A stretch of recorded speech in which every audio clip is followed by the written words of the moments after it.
You're good. Okay. Okay, we're live here at Russell Simmons' house. Russell, say hi. Hi. We're doing this Facebook Live basically for anyone who wants to learn how to go vegan. If you haven't started it yet and you want to start the transition, kind of learning about how it's made a huge impact on his life. And Huge impact on my life. Change it dramatically. okay, so let's start. If you guys have questions, our lovely friend Erica is filming this, so she can Hi, read them out Erica. loud. Hi. So we can start. Are we And starting now? We're Facebook Snapchatting Live? too. We're starting Facebook Live. Check it Facebook out. Live right now. Hi, Erica. Hi. Hi, we're in my backyard for those who don't know. Very It's serene. me and Dr. Mona. Wait, Dr. Mona? we're doing Facebook. Okay, we're doing that. Okay. All right. So let's just start. What made you want to go vegan in the first Well, place? I had a lot of friends for years. 20 years ago I started, so 17, 18 years ago I started, but for, I don't know, 7 to 8 years I had good friends who had vegan, and they gave me all the good reasons. And mostly it was compassion, because I had started doing yoga often as well. So some said the animals and compassion, and some said you're first chakra, take care of yourself. But all of it had to do with, with being a healthier, happier person. I mean, when you're compassionate, then obviously that promotes a much better dynamic and relationship with the world. But it's crystal clear that in scripture and every single place on the planet that ever promoted any kind of spiritual, any kind of meaningful spiritual evolvement, in evolution for human beings, that going vegan is the right thing. And so it's weird. It's like human beings sometimes get lost. They put people in ovens. They have ethnic cleansing. I hate to say, they do hard, enslave people. So just because everyone's doing it doesn't mean it's right, And that's the idea of abusing 100 billion animals, every single year, and growing every single year. 100 billion animals born into. That's the statistic. 100 billion. 100 billion born into suffering, the worst suffering imaginable, from rape to whatever factory practices they can come up with to make them grow faster, to make them born quicker, to make them fatter and stuff, antibiotics and Prozac and all kinds of growth hormones in the food. It's really destroying the planet, as you know. The number one cause of global warming. So there's really three reasons to go vegan. Should I start over? Yeah. The first one's compassion. That's what he's. That's he's very, my first one, but I think a lot of passionate people about are it. selfish, and their first one is that they're dying. That 50% of African American women over 20 have some form of heart disease, not aware. I don't know about Persian women, but a great number of you have it too. If they're American Persians and eat a eating lot of meat also. the Western diet, and all over the cholesterol is nuts, and people are having, they're creating heart disease, and we in America spend $300 billion fighting diabetes, $300 billion. And we also underwrite the factory farming of animal product to the tune of $40 billion. And we give the vegetable industry $17 billion. So that has got to be like the craziest statistic ever. So 0.4% of our subsidy for food goes to vegetable, while 99.6% goes to underwriting the poisoning of the planet and its inhabitants. That goes back to another subject about. So it's also environmental. You're obviously passionate about it because you start and there's just too many reasons. There's really three reasons. So I wanted to discuss compassion, environmental, and then health. Right. I mean, health is huge.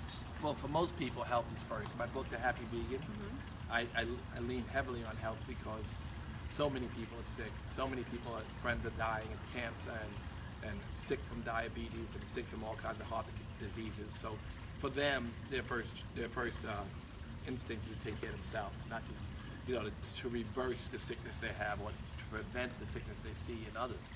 So that's really their first reason. Another reason is that they know that children won't have a planet to inherit. And we are destroying the planet at a rate that's unbelievable. And the number one cause of global warming, more than all the trains, planes, and automobiles put together, are just the manufacturing of cows. It's only one animal. Let me stop for 1 minute. So when he's talking about antibiotics and hormones, so for example, eating dairy, it's not natural for any animal or human to keep producing milk longer than you have a baby, maybe 1 or 2 years. We're the only mammal that continues drinking milk for our entire lives. So the only way to keep getting But from another animal, from another tit. Like, it's not like you're drinking from your mother's tit, you're drinking from a cow. The only way to cows don't do that shit. No cow will ever drink milk from another cow's tit, period. I think so.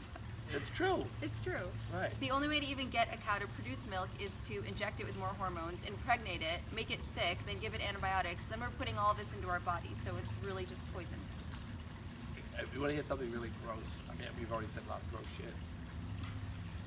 The dairy is like the slit. You cut yourself under that, the pus, that's what the fuck you're drinking.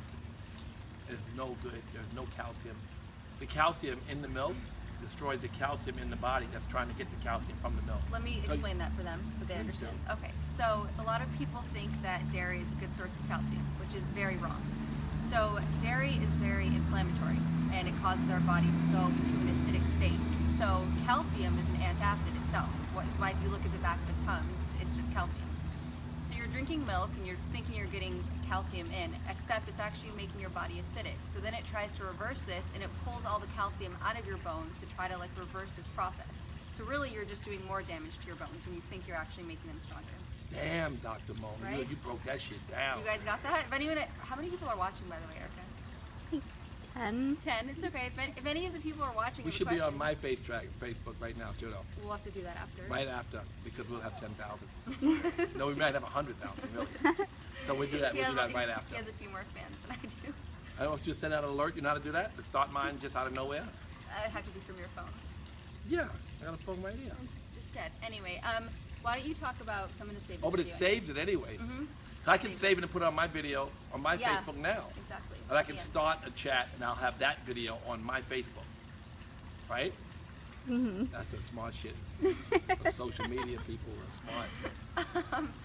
Okay, can we talk about how you first went vegan? Like, what was the hardest part? Like, what were the food It wasn't, substitutes? you know, it's funny because people think it's so difficult. They think, for instance, it's for white, affluent people.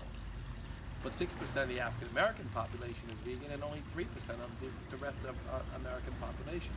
So there are more people who are living in underserved communities that are vegan because they see the suffering of their neighbors, how sick their neighbors are. So some people will say, I won't go that route.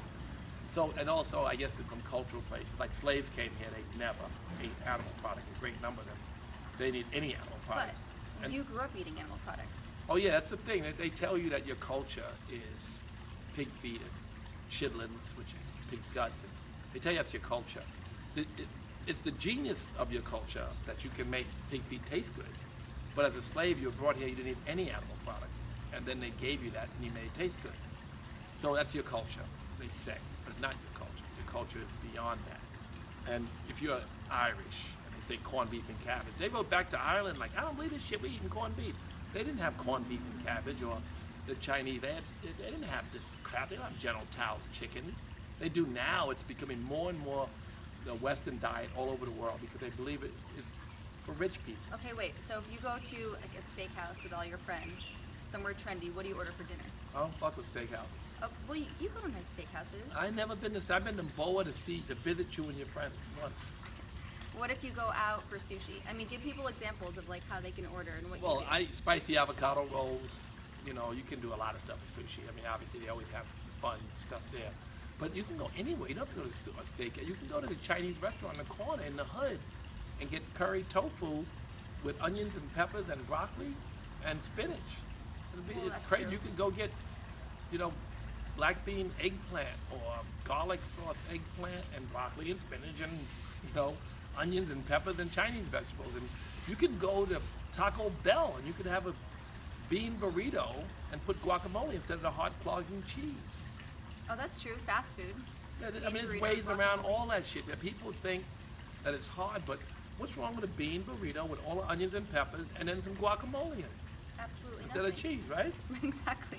Nothing. Right, so there's always an alternative, and I think you get used to finding them. And after a while, it's like you already know what you want. Like you go somewhere and it's like not Well, hard. I go to steakhouses sometimes with friends, and my go-to order is all the sides. So I'll get like a side of broccoli, sautéed mushrooms, mashed potatoes with no butter, and everyone always eats off my plate because it looks better. So it's easy. That's cool. Well, I don't go to steakhouse. You don't go to steakhouses, but for those of you who do, that's a I did suggestion. visit you in a steakhouse, you and your friends once, yeah. Boa. Yes. Yeah. But now there are more and more vegan options. There are great companies like Beyond Meat. There are people who are studying the 40,000 plants and creating great alternatives. In fact, I have something in my house right now. It's a pea protein burger. It's not out yet. Pea protein burger? Pea protein, right? Not out yet. And it cooks and looks and feels and touches and everything just like a hamburger. Except it's way healthier, it's way cheaper, and it lights the brain up when they test. So I can't just say it tastes better. I can say that meat eaters taste it and it tastes better because their brain lights up. You study the brain. So the neurons light up. You say, oh, this tastes better than that. So it tastes better, it's cheaper, and it's much, much healthier. And that burger's coming out. It's going to be in Whole Foods' meat section When? very soon. Okay. I don't even know if they announced it. I probably fucked didn't up know the about it. announcement. I want to try it. Yeah, I only got one. I'll maybe share it with you. If I'm lucky. Lucky me. Yeah. Well, you also have a book out that talks about how to go vegan. I mean, he has a book that explains everything we're talking about step by step. Yeah, the Happy Vegan. We should have a book so you can hold it up and sell my book. I'll add it in when we put this on It's YouTube. an I'll add a little like easy graphic. book. It is an easy book. I Like, enjoyed easy it a lot. to digest. Yeah, it's written like for my brain. It's like so simple. Is there anything else you want to throw out here before we end this? I just think that going vegan will save your life. It's good for your karma, and it's critical, you know. And you feel better, healthier, lighter. My friends look fucked up. I mean, my friends, I'm 100. My friends look bad, right? My friends can't put both their feet behind their head. They can't go to yoga at their age. They're like, hot yoga? Fuck no, I can't do that. They can't do shit. And they have diabetes, they're sick. I'm very sad that when people should live to 100, they're dying at 50. You should get a I want- close-up on his skin. How young he looks. This is all from going vegan. Vegan yoga meditation. There's a picture of me from 35 years ago you would love to see because I look about 300. It's true. He does look better now, it's true. Well, I think that's it. Okay, before we end this, by the way, we have to save the video. So I'll show you how to do it. Okay, I do have one question that just came in. It's it says I have insulin resistance, meaning my body doesn't work well with sugar, including fruits. What's some good options if you cannot consume many fruits? So going vegan, you don't have to stick to fruit. In fact, if you're having a green juice, I'd highly recommend sticking to all greens because a lot of times too much fruit in a juice is too much sugar. So a good way to mask the taste of that is like ginger, lemon, cayenne pepper. Like those ingredients really mask out the taste of the greens. And stick to like non-starchy vegetables like quinoa, brown rice. Those things will keep you full, keep you vegan, and lower your sugar. Thank you, doctor. I didn't know that. Yeah, you're learning something too? I learned something. And another thing is to try to find fruits that are low glycemic index. So like snacking on like cherries. See, now she's talking over my head. No. What the fuck is low? What is Sorry, it called? glycemic index is how quickly your blood sugar spikes. You want things that are slower, lower. So just stick to like green apples and cherries. Those are your go-to fruits. I think that's it, right? That's Do you it. feel like you get enough protein substance without eating That's a meat? bunch of bullshit, the protein wrap. The protein wrap is literally bullshit. And Vegans. it's real, dead ass serious. Anybody who thinks protein is, you have to eat animal product for protein is wrong. Just like everybody who thinks tofu is so bad for you. That's the animal product industry that gets off $40 billion in tax dollars, He's smart, man. subsidizing them. I think that's horrible. That's our government. That's pay-for-play government. That's you give a lobbyist $1, he'll give you back $1 billion. That's what we're doing, giving billions and billions of dollars to poison the planet and the people of the planet. Our kids are being poisoned in schools. Let me also, just so you know, like gram for gram, like if you take spinach and broccoli to a steak, there's more protein in the vegetables than in the steak. You're actually getting more. I mean, there's hemp protein. Like if you just get hemp seeds and